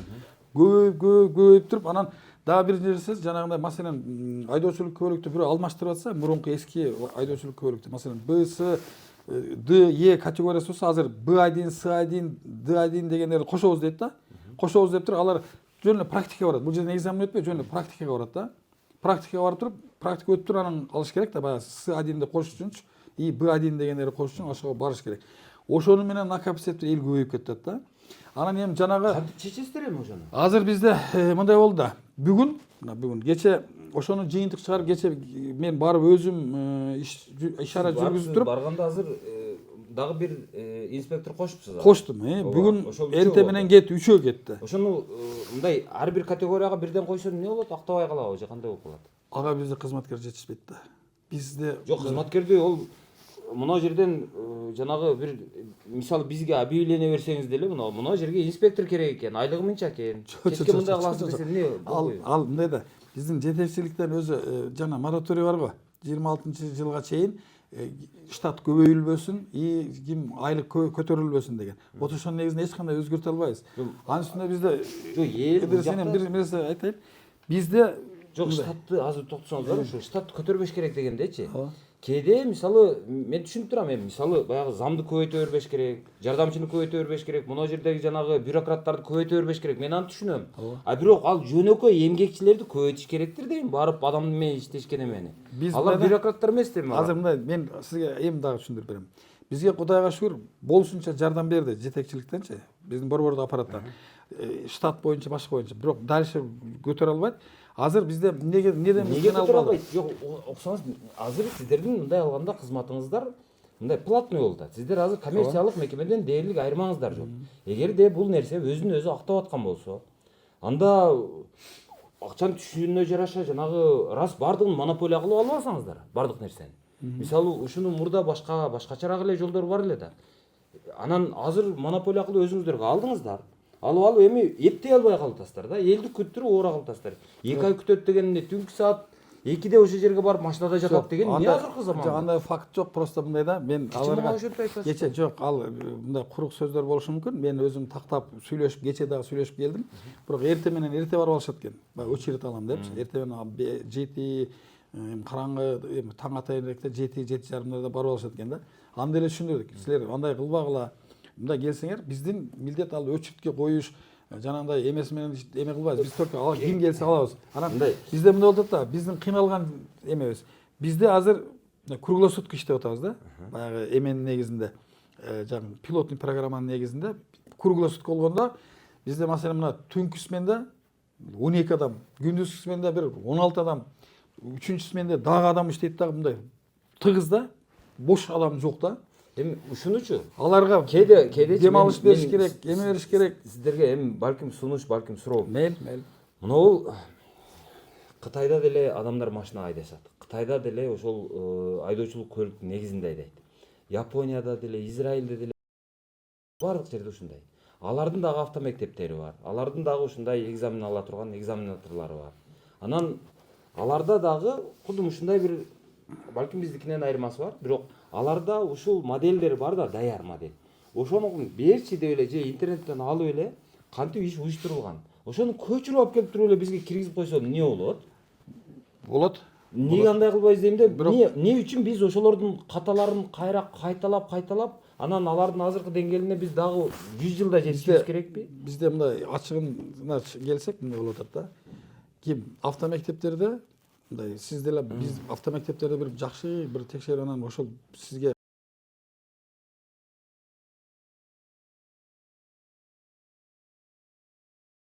С категорияга 3,5 ай окуйт да.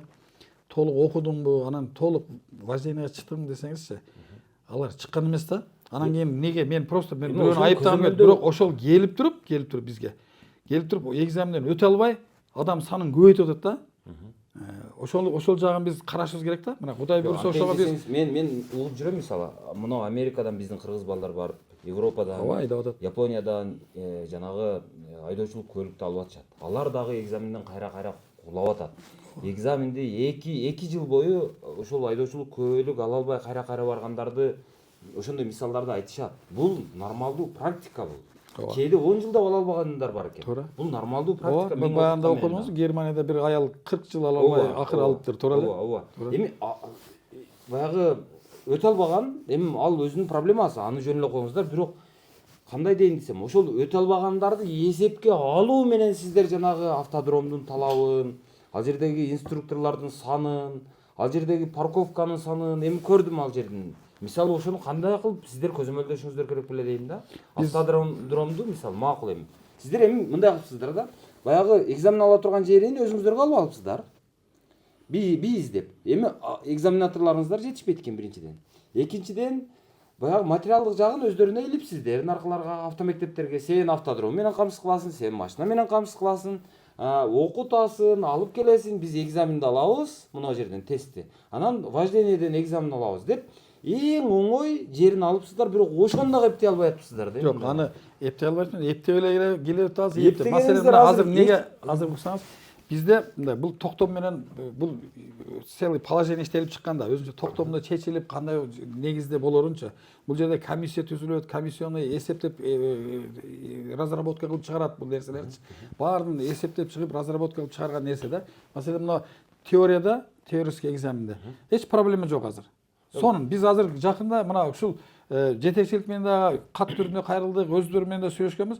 Жакында мына ким эле практический экзаменди дагы жөнгө салабыз жакында. Бизге мына эми өтүп, эмеденчи, МВД системадан бизге өтүп эми жолго салып келатабыз да. Анан бизде азыр эмебиз, эртең Кудай буйруса биздин жана токтом өзгөрүү кирип, баягы 7 күнгө кайра жылса. Анан кийин бизде жанагы ким автомектептерди биз эми айла жок контроль кылыш керек болот. Чакырып туруп, уже машинелерин жаңыраак машинелерин койдурушка, анан кийин эмесин жаңы акыркы модельдеги машинелерден койдурушка. Мына биз жетекчилик бизге биздин борбордук аппараттан жаңы машинелер деди. Ошого жаңыраак машинелерден жана желательно иномаркалардан грузовойлорду, прицептери менен ушундайларды коюш керек болуп атат да. Ошонун аракетиндебиз. Кудай буйруса мына азыр бир мына суук болгонго байланыштуу проблема болуп калды кечеги элдерде.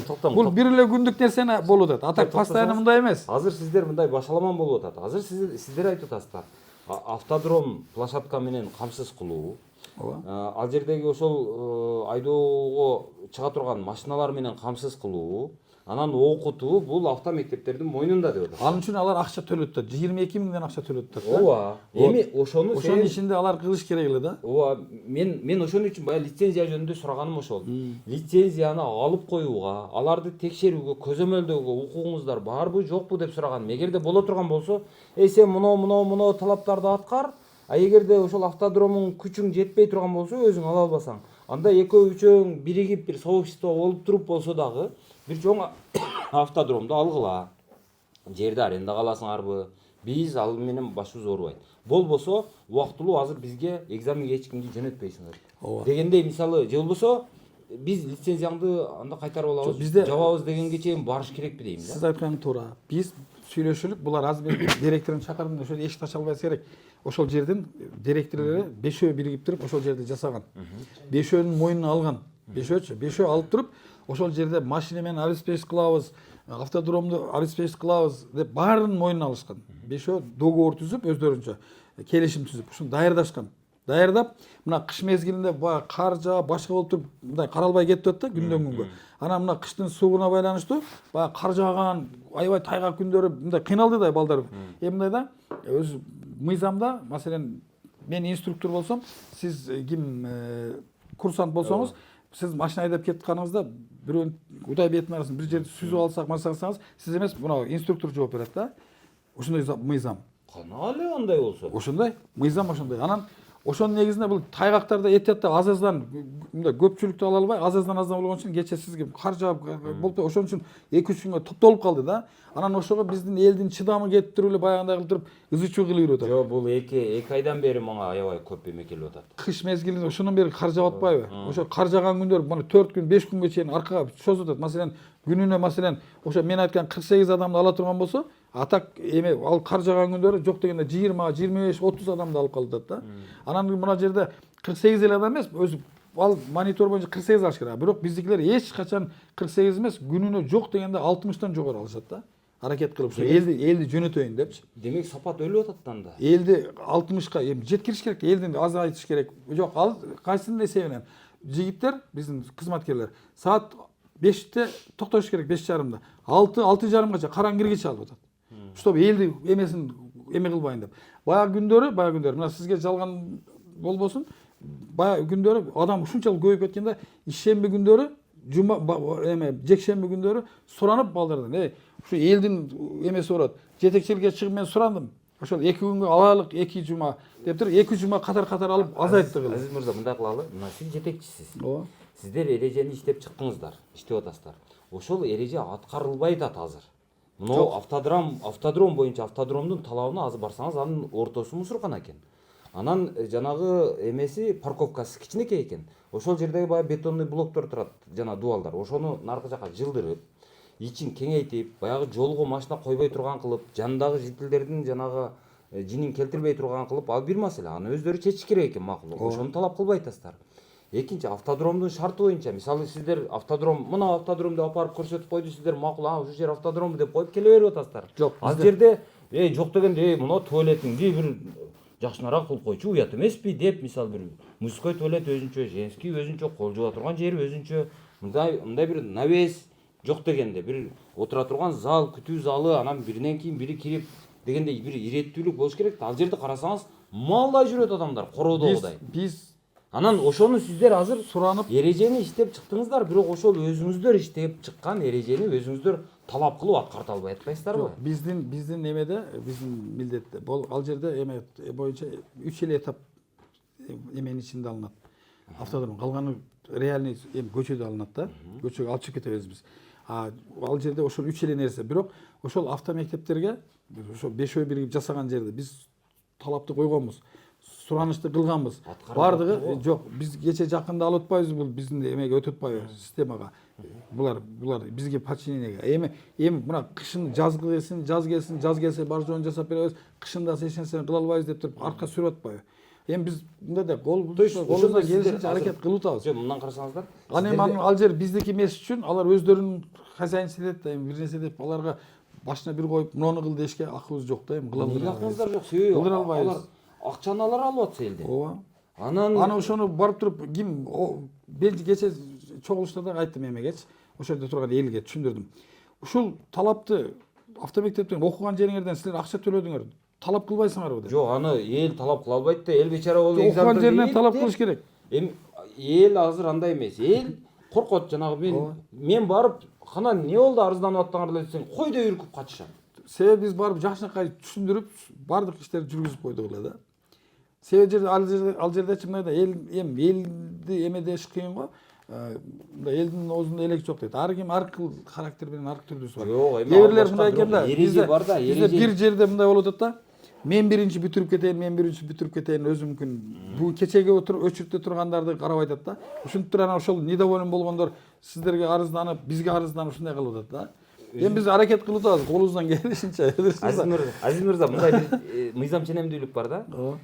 Эгерде 5 кишини кезекке кое алсаң, ошол жерден смело паракорчулукту кыла берсең болот деген мындай бир сөз бар да. Себеби 5 киши кезекте турган болсо, анан жанагы бирөө сөзсүз тажияга кетип аткан болот, бирөө тойго кетип аткан болот, бирөөнүн баласы ооруп аткан болот, бирөөнүн азыр бир жерде сөзсүз бирөө менен батыраак жолу. А жерде эч ким тургусу келбейт да, жолугуш керек дегендей. Анан ошолор деп анан акчасын кечине бере коеюн дегенге жок, ал аракет кылат. Аны кылдыра койбойт. Жок, эми башка элдер, өзүбүзкүлөр эмес, башка жанындагылар кылдырбайт. Себеби дегенде баары карап турбайбы? Аны түшүнүп атам, бирок ошондойго элди түртүп атабыз да, пара бергенге, пара сунуштаганга биз элди түртүп атабыз. Эми ал бири-бирин көзөмөлдөп атат, мен аны түшүнүп атам.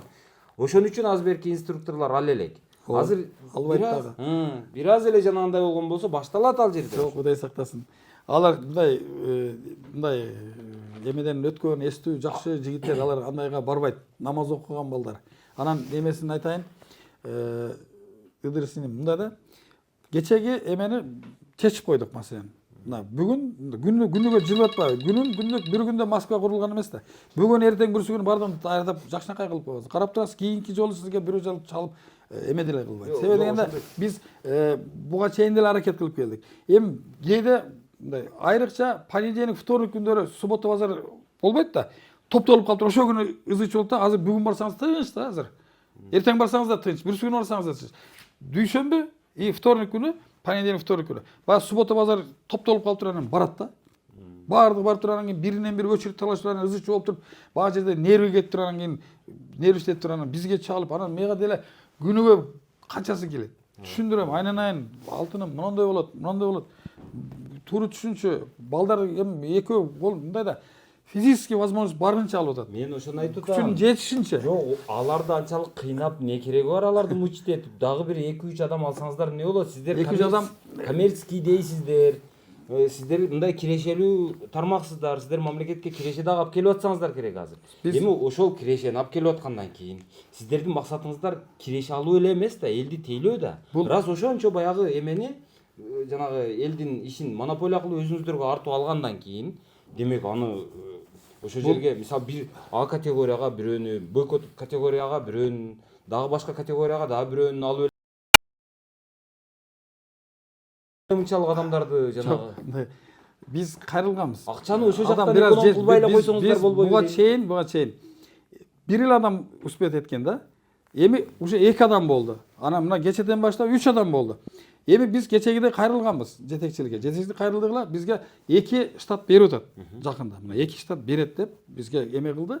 Ошого штатты берсе көбөйтөбүз Кудай буюрса дагы.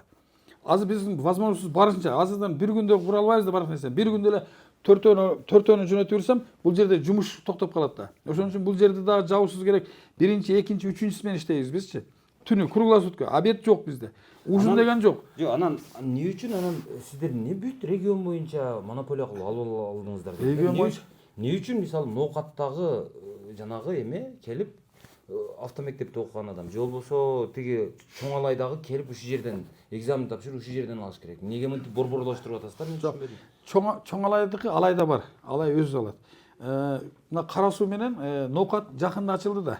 Жакында ачылып, алар биринчи мына транспортты жөнгө салып алып, эми мына даярдап атат. Мына сизге мен жалган айтпасам, жакын ортодо Ноокатка дагы Кара Суу дагы өзүнчө ачылат. Кетет мына жердеги адамдарчы. Себеби дегенде мында бир күндө баарын курушка каражат эме акча каражат кетет, көп нерсе кетет. Жок, ал эми ишкердин проблемасы да. Ошол каражатты кредитке алабы, суудагы алабы, кандай кылып болсо дагы чечип. Биз мамлекеттик кызматкерлер эме ала албайбыз да. Жок, мен аны түшүнүп атам. Алардан талап кылыш керек го дейм. Жок, мына азыр муну чеч, анан кийин акчасын. Ноокатта, Кара Сууда уже даярдап коюшту. Акырын. Ноокатта билесиз, кече күздө эле ачылган эмес. Мына транспорт боюнча кылып атат азыр. Транспорт боюнча иштеп атат, анан айдоочулук көлүктөр алмаштыруу, жоголгондорго берип кылып атат. Только экзамен боло элек. Экзаменге класстарын, автодромдорун даярдап койгон. Эми даярдап, азыр мына системаларын уласа, жана интернеттерин бардыгын. Анда уже өзгөнгө дагы ким атын өчкүр. Эмеге дагы кетет. Кара Суу менен эмеге. Өзгөндө бар. Каракулжа менен өзгөнгө бирөө. Алай менен чоң алайга алайдын өзүндө бар. Азыр мына Кара Сууга менен Ноокатка даярдап атышат. Ноокатка ачылса азайып кетет бизде деле. Анан шаардын дагы бир 4-5 эмеси бизге карап калган себеби. Өзүнөгү сиздер ушуну кылып аткан маалда жанагы бир дүйнөлүк башка жактын тажрыйбасын карап көрдүңүздөр беле? Мисалы башка жакта кандай? Алар эми ошол бир нече башка жакта мындай. Бизге окшогон каталарды кетирип, анан оңдошуп, азыркы бир абалга келди да. Бизге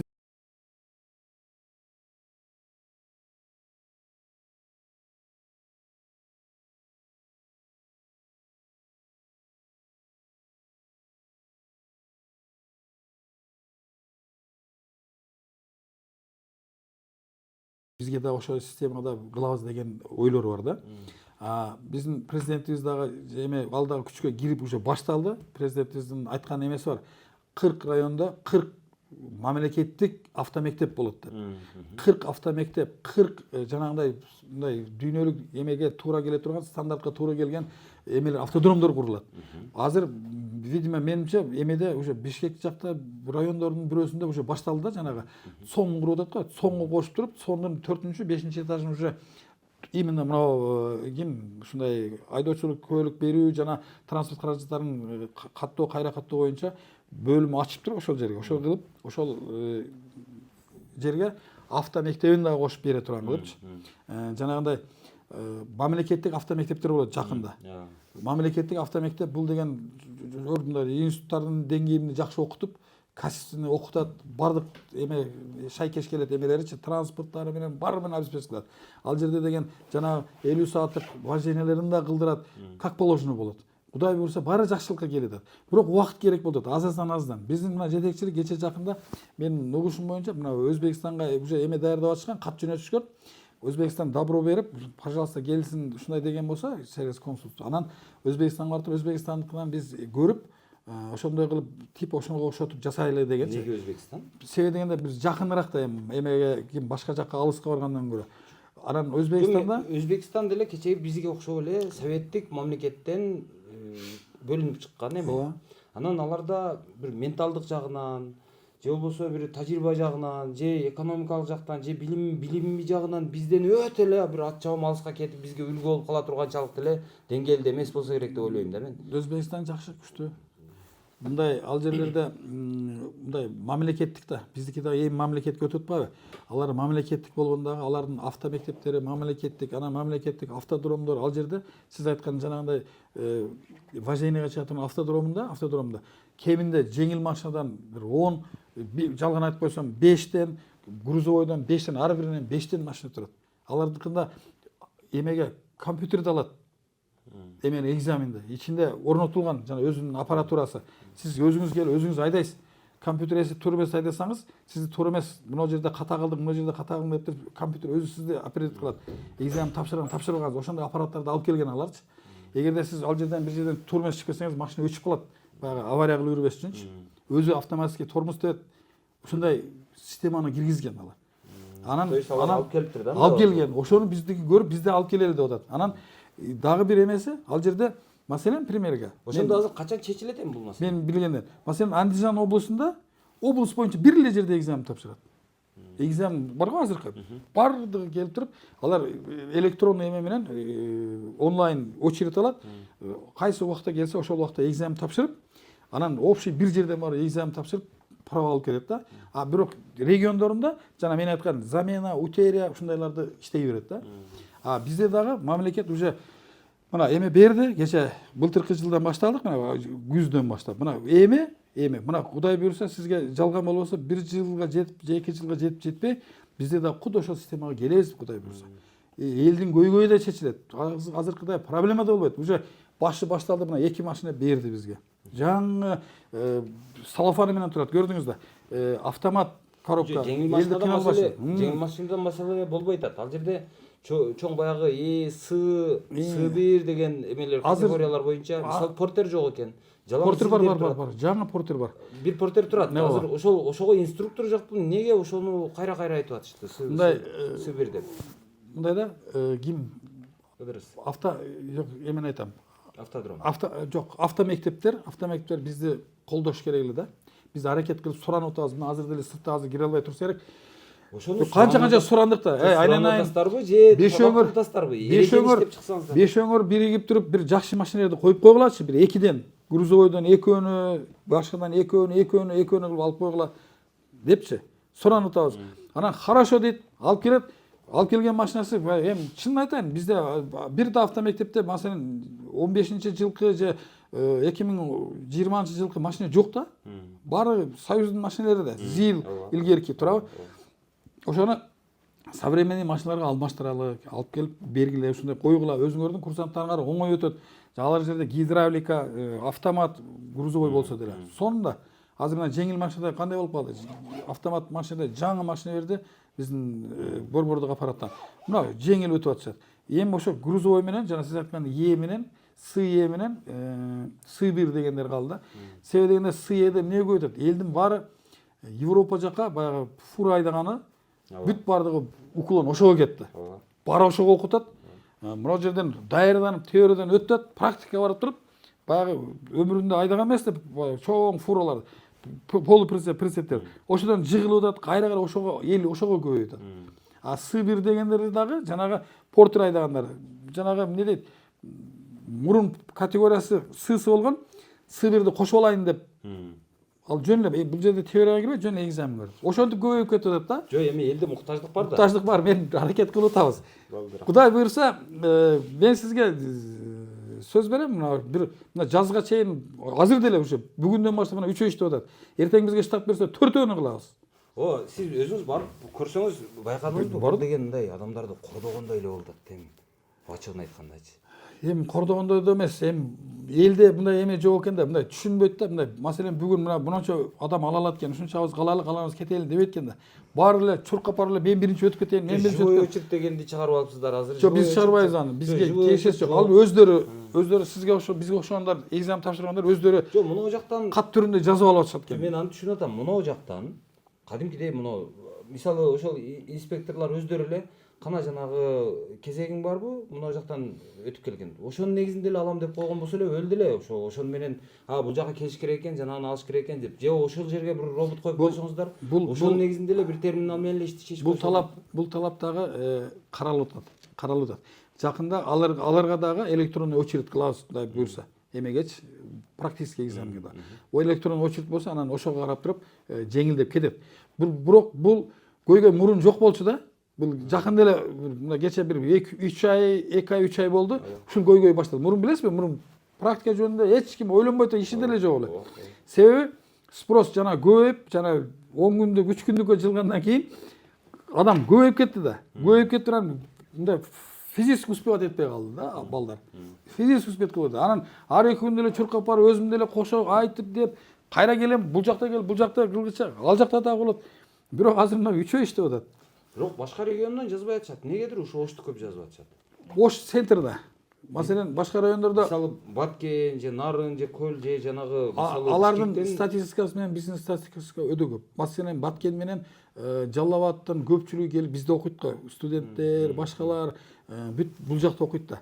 Анан кийин келип туруп большинство мына экинчи столица болгон үчүн Бишкектен кийинки бүт элдин баары бизде да. Центрда биз. Анан onun үстүнө биз мына центрде жайгашып калганбыз. Ошон үчүн элдин баары ушу бизге келе берет. Баары алайлыктар деле, алайдын өзүндө эле бар, окуса болот, ошол жерде тапшырса. Жок, мына жерде студент мына жерде окуйт деп, ушул жерде иштейт. Бул жерде баягы базарда, башка жерде иштеген студенттер, ишкерлер ушундай шуну менен бизде жанагы ким мониторинг кылып көрсөңүз эң көп эме бизге келет да. Рахмат. Ошондо эмне болот эми? Качан ошол 1 жыл күтөбүзбү эми? Жок. Азыр мисалы айтып коелу болбосо, азыр кыйналасыңар, жүдөйсүңөр, күтөсүңөр очередь. Ошон үчүн баягы автомектепке мындай окуйм дегендер чыдап туруп тургула. Жок. 1 жылдан кийин жакшы болот деп коелу. Мен бир сөз берип кетейин сизге. Мына автомектептердин жетекчилерин чакырдым мен. Азыр кире албай турушат, азыр мен чыккандан мен өзүм отуруп булардын машинеси менен обеспечить кылабыз. Биз мына азыр 3 кызматкер иштеп атабыз. 3 кызматкерден азайтпайбыз. Азайтпайбыз. Эгер жана бизге айткан 2 штат бере турган болсо, дагы бирөөнү кошуп 4 адамды коебуз. 4 адамды койгондо сиз айткандай 4 машинеде баягы мен айткан 48 эмес, ошондо 96 адамды алып калабы. Bir günde почти 100 адамды кетиришке аракет кылабыз да. Болду. Ондай проблема болбойт башка. Өзүңүздөр көрдүңүздөр, мына мекеменин жетекчиси менен сүйлөштүм, ошонун жообун алганга аракет кылдым. Бул болсо аябай аракет кылып атканы көрүнүп турат эми. Көрүнгөн менен жогору жактан баягы кадр маселеси чектелиптир. Жаңы штат албайсың дептир. Эми мен бир жагы жаңы штат алып, баягы бюрократтарды көбөйтө бергенди мен деле колдобойм өзү. Бирок бюрократ эмес, жанагы аткаруучуларды, кадимки инструкторлорду алып наркы элдин жашоосун жеңилдетиш биздин милдет да эми мындай алганда, мамлекет. Анан ошол жагын аткарыш керекпи дейм да, мен ошол суроону кайра эле берип атам. Жанагы башкалардын тажрыйбасын көчүрүп алып келип туруп эле ошол системаны бул жака алып кирип коюп эле башты оорутпай эле жашасак кандай болот? Ошолор кетирген каталардын баардыгын кетирип, анан мындай кыйналбайчы. Анан билбейм эми мынау нерсе жана бир аз жолго коюлган сыйды. Бирок деги эле ушул мынау транспорт каражаттарын мынау кайрадан каттоо жайы дейт. Ал дагы шаардын ичинде жайгашып калган. Бул жерде пробка азыр. Муну айтсам дагы жанагындай болосур. Эми булардын баардыгын шаардын сыртына чыгарыш керекпи Бишкектегидей кылып? Эми Ошто өзү жер тар, жер кымбат, жер жок. Анан ошондайынан ушундай болобу билбейм. Эл көп бирок, эл жиш. 1 жылдын ичинде жакшы болот. Бардыгын баягы мындай азыркы дүйнөлүк стандарттардын негизине ошолордун талабына шайкештештиребиз дешип атат, эми билбейм. Ошол убаданы алдык, көрдүк, бар болуңуздар. Чыдаңыздар.